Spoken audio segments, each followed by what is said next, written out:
What if everything your family built was never really yours? This isn't just a story about inheritance. It's about justice, power, and a girl who turned a broken legacy into a revolution. Stay till the end to see how she changed everything without raising her voice. The second Avery Parker walked into that law office, the stares started. Not curious glances, not polite acknowledgement, just cold, sharp stares that sliced through her like she didn't belong. She was 17, black, wore her natural curls loose and proud, dressed in a plain t-shirt and jeans. And that alone was enough for the Hayes family to size her up and cast her aside with their eyes. Who let the cleaning lady into the meeting? Chase Hayes. The late Edward Hayes' nephew didn't even bother to lower his voice. His words, drenched in smugness, hung in the air before being followed by stifled laughter around the room. Avery didn't flinch. She kept her gaze steady, fixed on the empty chair in the middle of the room. She didn't react to the laughter, or to the way Victoria Hayes, the aunt, draped in gold jewelry and a designer dress, leaned in and whispered loudly, "Probably just another one of my brother's charity cases. She's here to ask for a donation." Avery inhaled slowly. The room felt heavy-like. The oxygen had been replaced with the pressure of judgment. But she wasn't going to give them the satisfaction of seeing her break. She looked around the office. Mahogany walls lined with framed certificates, photos from luxury vacations, awards, decades of empire building on display. Edward Hayes had created all of it from nothing, but Avery knew that legacy better than any of the people in the room. "The girl's probably lost," muttered Logan Hayes, the eldest son and the self-proclaimed heir to the Hayes name. "Can someone please escort her out before Mr. Grant gets here? This is embarrassing." But nobody noticed the faintest flicker of a smile tugging at Avery's lips just then. Because right on cue, the heavy door opened and in walked Mr. Grant, the family's lawyer for over 30 years. Old, formal, face like stone, carrying a worn leather briefcase that everyone in the family recognized. He nodded politely to each family member without much enthusiasm. Then his eyes landed on Avery. "Miss Avery," he said with complete calm. He motioned to the empty seat beside him at the front of the room. "Please, have a seat." You could hear the room freeze. Chase's champagne nearly shot up his nose. Victoria clutched her purse so hard her knuckles turned pale. Logan, adjusting his Italian tie, frowned. "Excuse me, Grant. Do you know this girl?" The lawyer nodded once. "You all should," he said flatly. "This is Avery Parker, daughter of Lena Parker." Blank stares. He continued. "She's worked in this house since she was 12, helping her mother clean on weekends." There it was, the trigger. Victoria nearly spat. "The maid's daughter? What is she doing at a private will reading?" Avery finally sat down, back straight, face calm. She wasn't surprised. Not anymore. She had promised herself that no matter what they said today, she wouldn't cry. Not here. Not in front of them.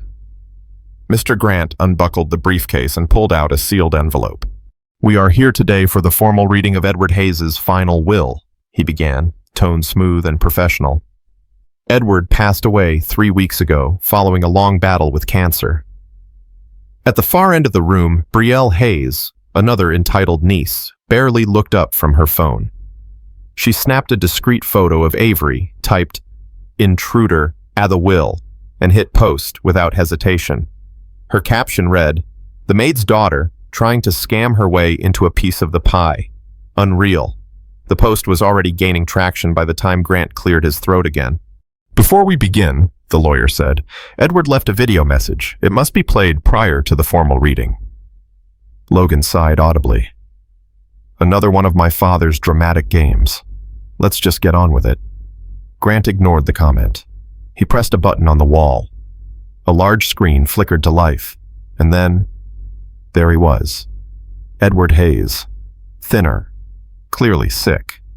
But his eyes were sharp, clear, unapologetic. "If you're watching this," he began, "then I've already passed on." He smiled faintly. "And I assume you're all anxious to hear how I've chosen to divide my estate." He paused for a long second, and in that silence, the entire room shifted. "But before that," he continued, "I have a question." He leaned forward in his chair. Can any of you tell me the name of Lena Parker's daughter? Now pause for a second. Imagine that's you in that room, 17, alone, and the people laughing at you, they don't even know your name, but they know you don't belong. So tell me, would you sit quietly, or would you wait for the moment that flips the entire room upside down? The silence that followed was thick. Logan's brow creased. Chase scratched his neck. Victoria pretended to check her nails. I figured as much, Edward said. That young woman has worked in our home for 5 years. Started helping her mother at just 12. And not one of you, my family, ever took the time to learn her name. Avery swallowed hard, a lump rising in her throat. Edward's voice turned sharper. I saw how you treated her, how you treated all the employees. As if they were invisible, as if they didn't matter. And that told me everything I needed to know about your character. The air in the room turned cold. Brielle's phone slipped from her hand. Chase said nothing. Logan shifted in his seat like he couldn't find a comfortable position. No one knew yet that Edward's decision revealed in just a few minutes would change all their lives. And the young black girl they had all ignored would become the one person in that room with the power to rewrite everything. Edward's image on the screen stayed still for a moment. The weight of his words settled over the room like a thundercloud. He wasn't finished. I started paying closer attention in those final months, he said, not to profits or balance sheets, but to people. He paused to breathe, visibly weaker now, but still clear.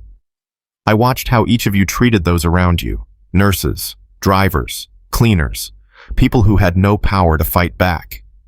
Edward's voice trembled, not from weakness, but from emotion. It broke my heart. And then, for the first time in the whole meeting, Avery looked directly at the screen.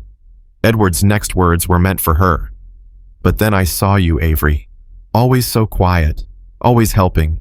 You'd clean in the morning, go to school in the evening, and still found time to read the books in my library. Logan shot to his feet.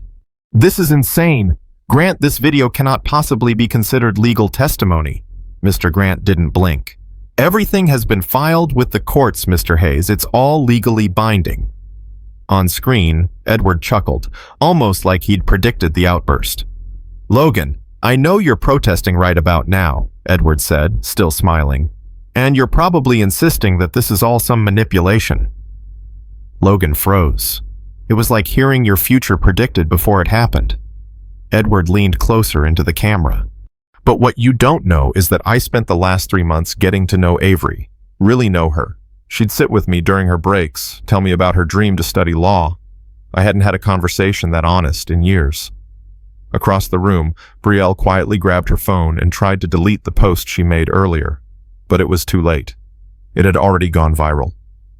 Edward's voice didn't soften as he continued. If anything, it grew firmer. This is Avery Parker, daughter of Lena Parker, who worked loyally in our home for 15 years. Victoria, you might remember reducing her pay the same week you bought your 4th luxury SUV.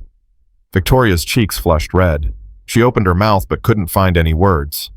Logan, Edward added, you once spilled water on Avery's school documents and made her scrub the floor on her knees while you called her useless. All while she'd just found out her mother needed urgent, expensive surgery. The room went completely still. Then the video cut off abruptly. Mr. Grant looked around, letting the silence stretch just long enough to sting. There is another video, he said, setting a second flash drive on the desk, but Mr. Hayes requested that it only be played if someone disputed the contents of the will. Chase snorted. This is absurd. You're telling me the girl who used to clean our kitchen now owns a piece of the empire our family spent generations building? That's when Avery spoke for the first time. She didn't raise her voice. She didn't need to. Your family didn't build this empire, Mr. Chase. Edward did. He started it by selling fruit in the market while you were still too busy attending gala dinners to notice the people who made it possible. Chase's jaw clenched. Mr. Grant opened the envelope and unfolded the formal will. I, Edward Hayes, he read aloud, leave 51% of the shares in Hayes Incorporation, as well as my primary residence, all real estate properties listed in Appendix A, and $20 million in diversified investments. To Avery Parker. The words echoed like cannon fire. Logan erupted. This is manipulation. She took advantage of a sick old man. Grant raised a calm hand. If I may continue, there are conditions. The room leaned forward. Avery will not take full control until she turns 21. Until then, the company will be managed by a transitional board, chaired by myself and Dr. Naomi Brooks. Naomi Brooks? Victoria barked. The doctor? What does she have to do with anything? Almost as if on cue, the double doors opened. A woman in a tailored navy suit stepped in. Graceful, poised, middle-aged, black. Her eyes met Avery's, and she gave a small, warm smile. Dr. Brooks, said Grant, was more than just Edward's physician. She was the one who introduced Avery to him after witnessing how Avery cared for her mother during her hospital stays. Dr. Brooks nodded. I knew Lena from our school days. Life took us on very different paths, but when I saw her again, weak, in pain, I saw how fiercely her daughter fought to care for her, even after Victoria had her fired for taking time off to be with her mother. Victoria looked like she'd been slapped, but no one came to her defense. What none of them realized was that this story didn't start in a boardroom or at a will reading. It started 3 months ago in a hospital hallway. Avery had gone to Logan, desperate, begging for an advance on her wages to pay for her mother's cancer treatment. Not only did he refuse, but he humiliated her in front of the entire executive staff. I don't have time for your little problems, he'd sneered. Maybe get a new job if you can't afford medicine. That same afternoon, Dr. Brooks found Avery crying in the service stairwell. She sat with her, listened, and then she made a call that would change everything. She introduced Avery to Edward, and what followed was a friendship, a mentorship, and a transfer of trust more powerful than anything in a legal document. Grant placed the second flash drive into the computer. This video was meant to be shown only if Edward's decisions were challenged. The screen came to life again. Edward appeared more frail now, sitting in a wheelchair, but the fire in his eyes hadn't dimmed. If this video is playing, he said, then it means my family is trying to undo what I've done. He looked right into the camera. I was of sound mind when I made these choices. I documented every step. I had conversations. I have recordings. I saw you, my family, as you truly are. He leaned forward, his voice low but firm. Avery didn't manipulate me. She actually refused my offer more than once. It took weeks of convincing before she finally said yes. Gasps filled the room. Edward smiled gently. You see, the truth is, I didn't choose Avery to punish you. I chose her because she represents everything I had hoped this family would stand for. The screen faded to black. And now, for the first time, every member of the Hayes family sat in complete silence, not just in shock, but in fear. They weren't facing a scam or a stunt. They were facing something far more terrifying. A mirror. Let's pause here. Be honest. If someone played your life back on a screen, what would people see? Would they see integrity or entitlement? Because that's what this room just witnessed. Not a betrayal, not revenge, but a truth so raw, it stripped every mask away. And Avery? She didn't come here to beg. She came carrying the one thing no one in that room expected, a story they'd all tried to erase. So here's the question, and I want you to answer it in the comments. Have you ever been underestimated, only to become the one they could never ignore? Mr. Grant didn't rush. He let the silence linger, the full weight of Edward's final words pressing on the shoulders of everyone in that room. Then, slowly and deliberately, he reached for a third envelope. There is more to disclose, he said. But before we continue, I've been asked to introduce someone. The doors opened once more, and in stepped 5 people, 3 women and 2 men, all dressed in simple work clothes. There was no mistaking the confusion that rippled through the Hayes family. Who were these people? Avery stood and turned to face the room. Meet the new interim board of directors for Hayes Incorporation, she said calmly. Former employees, fired when they tried to form a workers' union. People with decades of experience who were ignored simply because they didn't come from the right place. A man with salt and pepper hair stepped forward, posture firm but respectful. "Hello again, Mr. Logan," he said. Logan squinted. "Do I know you?" "You should," the man replied. "I'm James Carter. I worked in your finance department for 25 years. I was fired the day I suggested a profit-sharing plan."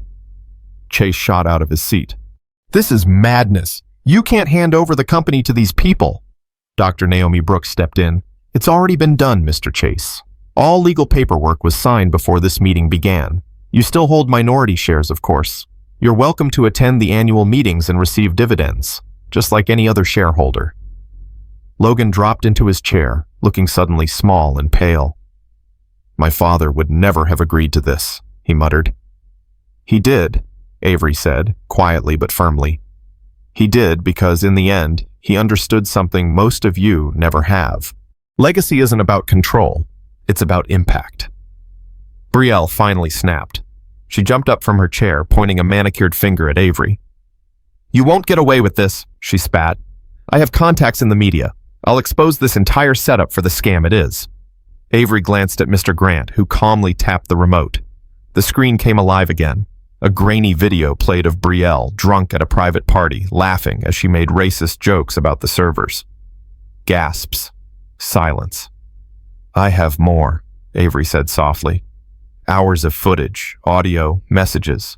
All of you, in moments where you thought no one was watching, where you thought the help didn't matter, where you showed who you really are."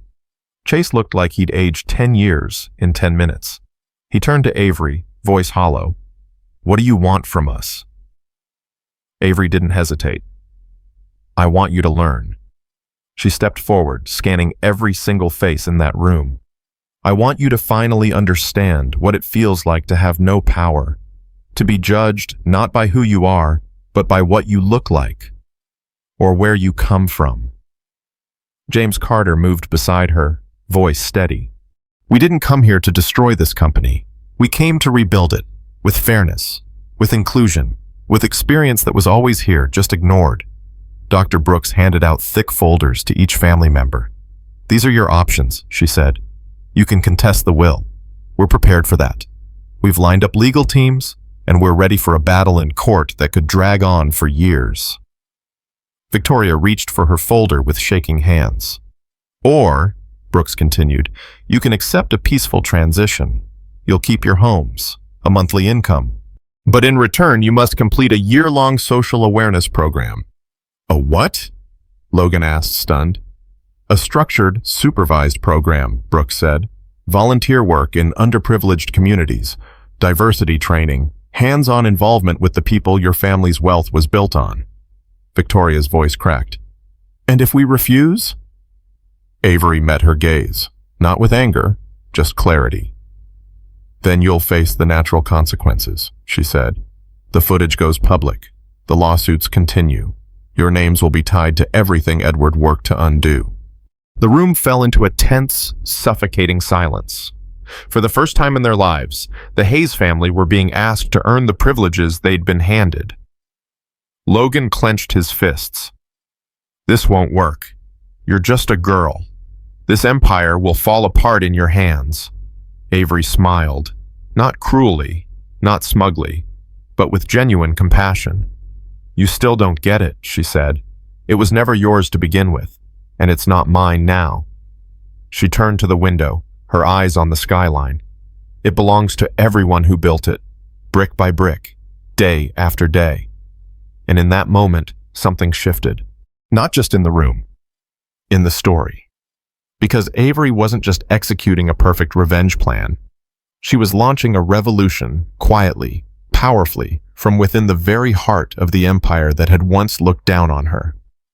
Let me ask you something. What would you do if the very people who mocked you, crushed your chances, erased your name, now had to answer to you? Would you crush them back? Or would you do what Avery did and choose justice over revenge? Because this moment, it's not just a power shift, it's a mirror. And if you're brave enough, look into it. What would you rebuild if you had the chance? Tell us in the comments. Because Avery didn't just inherit a company. She inherited a broken system, and she's rewriting the rules from the inside out. 6 months later, Hayes Incorporation looked nothing like it had before. Gone were the marble walls and luxury exclusivity. The ground floor of the corporate headquarters was now a fully operational community center. Young people from marginalized communities walked in and out every day for classes in tech, entrepreneurship, and civil rights. The artwork on the walls had been replaced with vibrant paintings from local artists. And Avery? Avery still wore her curls loose and her clothes simple, but she walked through those halls like she belonged, because she did. Every employee she passed, she greeted by name. Edward had once tried to implement that policy. No one in his family had bothered. Now it was company culture. Last quarter's profits are up 12%, James Carter told her in their latest meeting. Employee productivity's never been higher. The profit-sharing plan, a massive success. Avery smiled. And the housing initiative? 300 families have received legal title to their homes so far, Dr. Brooks reported. The community co-ops launch next month. Outside observers were stunned.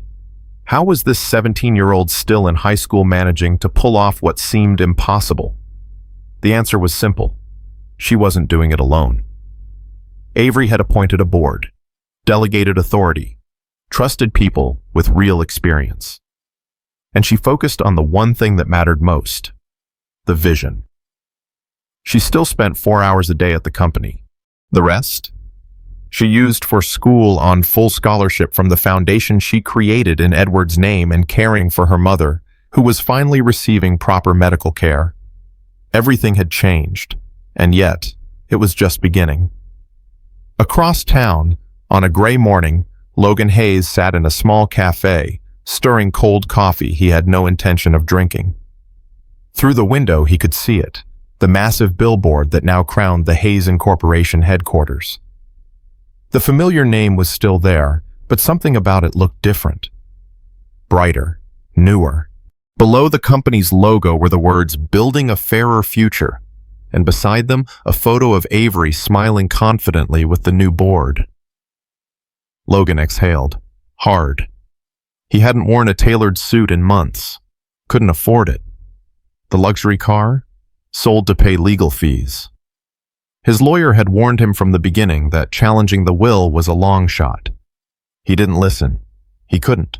His pride wouldn't let him. And now, after losing every case and watching his reputation crumble under the weight of leaked videos Edward had carefully documented, he sat here, broke, bitter, and faced with a choice he never thought he'd have to make. His phone vibrated. It was another notification. Administrative assistant. Social reintegration program. Apply now. He stared at it. That's what it had come to. Applying for a job at the very company he used to run. A job in the reintegration program he'd mocked. And yet, it was his only option. He almost didn't notice her walking toward him. Brielle. A canvas bag slung over her shoulder, filled with books. She stopped when she saw him. "Logan," she said, hesitating. He looked up, then away, ashamed. She stepped closer, softer now. "I'm on my way to the awareness training," she said. "Racial equity and community rebuilding. This week's module is on housing displacement." He didn't say anything. "I thought it would be awful," Brielle admitted. "Like punishment, but it's not. It's been real, and honestly, kind of transformative." Logan scoffed. "She destroyed us." Brielle shook her head. "No, she didn't. We destroyed ourselves." He clenched his jaw, eyes burning. But the tears didn't stay down this time. They slipped quietly past all his defenses. Brielle reached into her bag and pulled out a small folder. She placed it on the table in front of him. "It's never too late to learn," she said, then walked away. Back at headquarters, Avery was leading a board meeting with investors from Europe and Asia. They'd flown in just to understand the new business model shaking up the American corporate scene. The idea that social impact and profitability could go hand in hand wasn't just radical, it was working. "I don't understand," one French investor said, leaning forward. "After the way they treated you, why not punish them completely?" Avery paused. Her tone was calm, steady. Because transformation doesn't happen through punishment. It happens through understanding, through reflection. They didn't need vengeance. They needed perspective. Dr. Naomi Brooks nodded from across the table. And those who refuse to learn? Avery smiled gently. Sometimes people need to hit rock bottom before they're ready to look up. There was a pause. Then a small alert lit up on Avery's tablet. New application received. Logan Hayes. Reintegration program. She stared at it for a moment. Not with triumph. Not even surprise. Just quiet knowing. No one outside that room knew the full story behind Avery's decision to accept Edward's offer. In those late-night conversations, when Edward was already fragile, he had asked her what she wanted. Total control? The power to bring down every member of his family? Avery's response had surprised him. "I don't want to switch places with them," she had said. "I don't want to recreate the same system with different names at the top. I want to change the system itself." Edward cried that night. He had spent a lifetime building a company, but only in his final months did he understand what kind of legacy truly mattered. He didn't just name Avery as his heir. He named her as his hope. 1 year after the will reading, the Hayes Incorporation building was full of life. The Edward Hayes Institute for Social Equity held its grand opening on the ground floor. Students, workers, community leaders, journalists, all filled the hall. Avery stood at the podium, ready to speak, not as a symbol, not as a victim, but as a leader. Among the crowd were familiar faces. Victoria, somber, hair tied back, sat near the front. Chase, dressed plainly, avoiding cameras, sat 2 rows behind.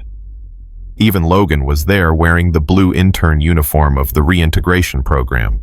Still tense, still uncomfortable, but present. Avery stepped to the mic.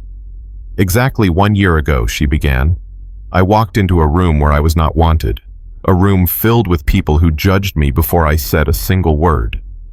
She looked at them, not with anger, not with pride, with grace. But prejudice isn't just personal, it's structural. And if we're going to overcome it, we need to do more than expose it. We need to rebuild the systems that allow it to exist. Avery's voice didn't shake, not once. That starts with giving people the tools to see beyond their bubble, to see not just their privilege, but their power to change things. She looked down at her mother in the front row. Lena was beaming, her cancer in remission, her heart full. "This movement didn't begin with me," Avery said. "It began with my mother, who taught me dignity, with Dr. Brooks, who saw my pain and refused to ignore it, and with a man who had the courage to change, not out of guilt, but out of love." The audience stood in thunderous applause.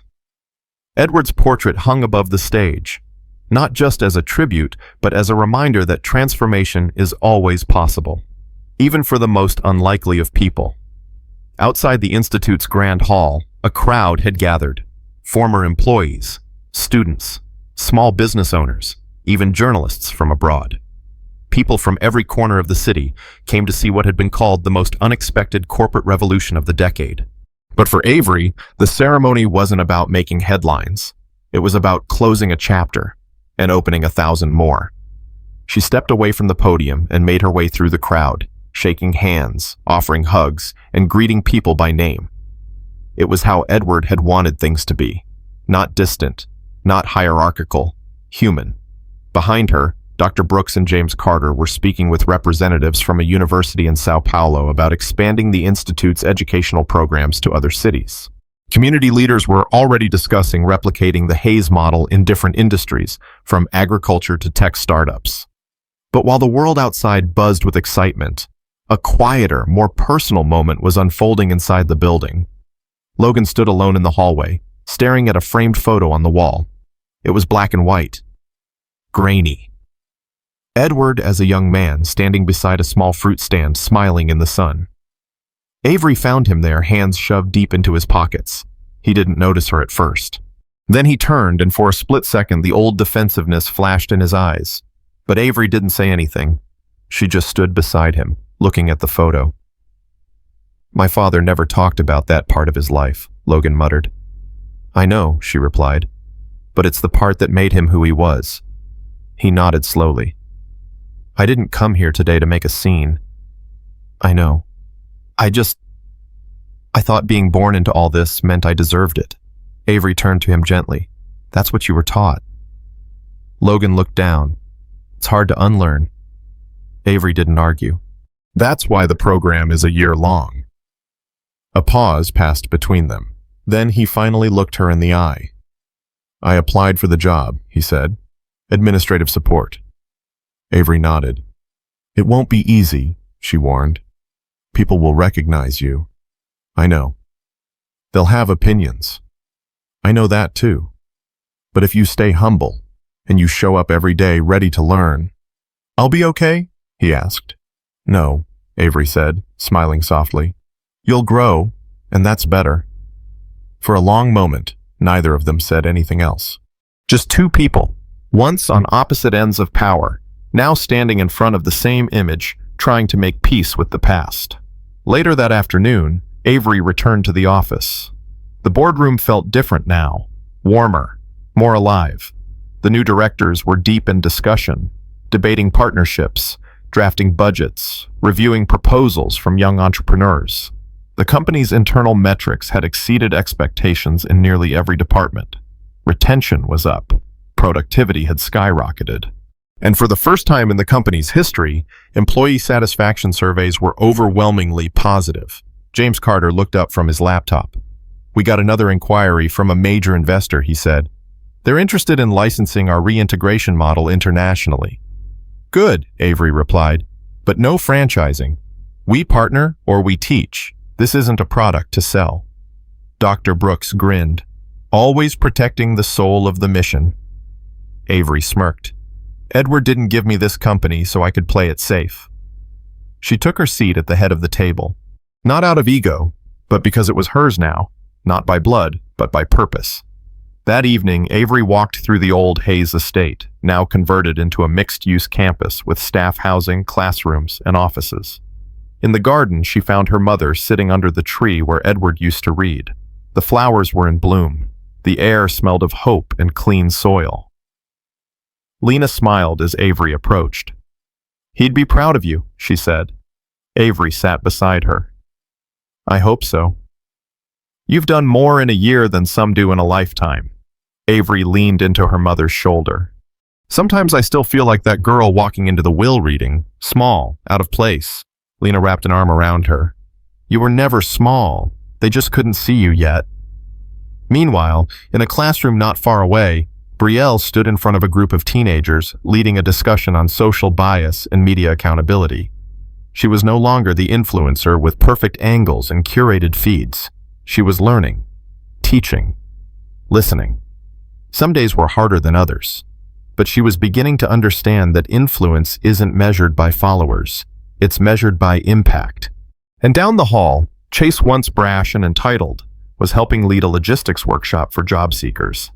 For the first time in his life, he had to work under someone else's direction. He made mistakes, got called out, learned to apologize. The program wasn't easy, but it was working. Not because it humiliated them, but because it gave them a mirror and asked them to really look. At the year's final shareholder meeting, Avery addressed the entire company for the first time in months. She stood at the same podium Logan had once used to talk profits and expansion. But her words were different. We've rebuilt something powerful, she told the audience. Not just a company, a culture. She took a deep breath.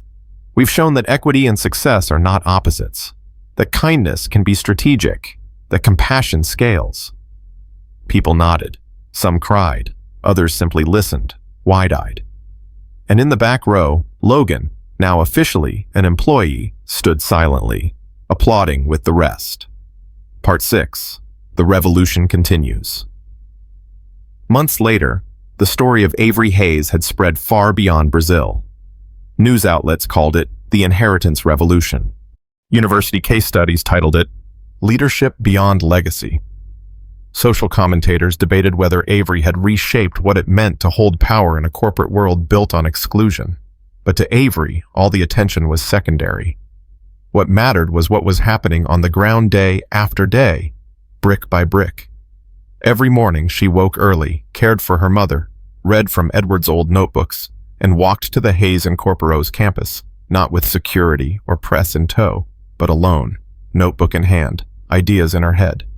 She met with employees, sat in on training sessions, reviewed applications from young women in favelas, hoping to receive scholarships through the Edward Hayes Institute. She remembered what it was like to dream quietly in a room full of people who didn't think you mattered. Now, she made it her mission to listen. On one particular morning, Avery stepped into a workshop in one of the new community tech labs. A girl named Sophia was showing her how to code a basic budgeting app for small businesses. "I want to help people in my neighborhood run their own shops," Sophia explained, "so they don't have to depend on loans from guys who charge crazy interest." Avery watched, genuinely impressed. "You're going to change a lot of lives." Sophia smiled shyly. "Like you did?" Avery shook her head. "No, like you will." At the same time, Logan, now 6 months into the reintegration program, was reviewing vendor contracts alongside a younger manager who used to work in maintenance. The man corrected him gently on a spreadsheet error, and instead of getting defensive, Logan nodded and redid the calculation. He was learning. He was quiet now, less polished, but more present. One day during lunch, he and Brielle sat at an outdoor table. She was preparing a lesson plan for high school students. He was reviewing a community logistics grant proposal. "You remember that day?" he asked. "The will reading?" Brielle looked up, squinting. "Hard to forget. I thought my life was ending." "And?" He gave a sad laugh. "Turns out it was just the life I had no business clinging to." She nodded, thoughtful. "You think Avery ever really hated us?" Logan didn't answer right away. Then he said, "No, that's the thing. If she had, we wouldn't be here." Later that week, Avery was invited to speak at a global summit on corporate reform. She walked onto the stage in front of thousands of business leaders, activists, and students. Her story had gone viral, but this time, she wasn't here as the girl who inherited an empire. She was here as the architect of something new. She told them the truth, that being underestimated was painful, that walking into a room where people assumed you didn't belong was exhausting, that revenge had crossed her mind, but it never felt like enough. "I didn't want to become what I hated," she said to the crowd.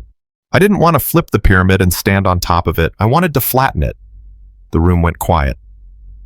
"I've learned that when power is hoarded, it corrupts, but when it's shared, it multiplies." That night, her speech was streamed by millions. Commentators praised her clarity. But what struck people most wasn't her poise. It was her message. She didn't call for destruction. She called for rebuilding. 1 year later, Avery stood before a new class of interns, many from neighborhoods once ignored by the Hayes Empire. Some were daughters of domestic workers. Some were former delivery boys. All of them were walking into the very system that had once closed its doors to them. "Every person you meet here," Avery told them, "was once invisible to someone. That doesn't make them weak. That makes them resilient. And resilience is a leadership trait." Behind her, the board, James Carter, Dr. Brooks, and others nodded in agreement. The walls around them displayed portraits, not just of Edward, but of Lena, and of workers who had spent decades building the company's foundation. It wasn't about erasing history. It was about reframing it. One evening, as the sun set over the city, Avery sat on a rooftop garden, legs crossed, journal in her lap. She looked out over the skyline, not as a conqueror, but as a caretaker. Lena joined her quietly, carrying 2 cups of tea. "You've done well, Philha," she said. "I didn't do it alone." "No one ever does." They sat in silence for a while. Then Avery asked, "Do you think it'll last, after me?" Lena reached over and took her daughter's hand. "It will," she said, "because you didn't just change rules, you changed people." In a quiet moment later that year, Mr. Garcia visited the campus for an alumni board meeting. He was older now, walking slower, but his eyes still held the same sharpness Avery remembered from the will reading. They sat in the courtyard. Edward would have been proud, he said. I hope so. You know, Garcia added, sipping his coffee, he once told me the biggest mistake he made was assuming legacy meant passing on wealth. Avery smiled. He passed on something bigger. Garcia leaned back and looked around. He passed on you. And so, the story that began with a humiliating entrance ended not in triumph, but in transformation. Not a single brick of the Hayes Tower had crumbled.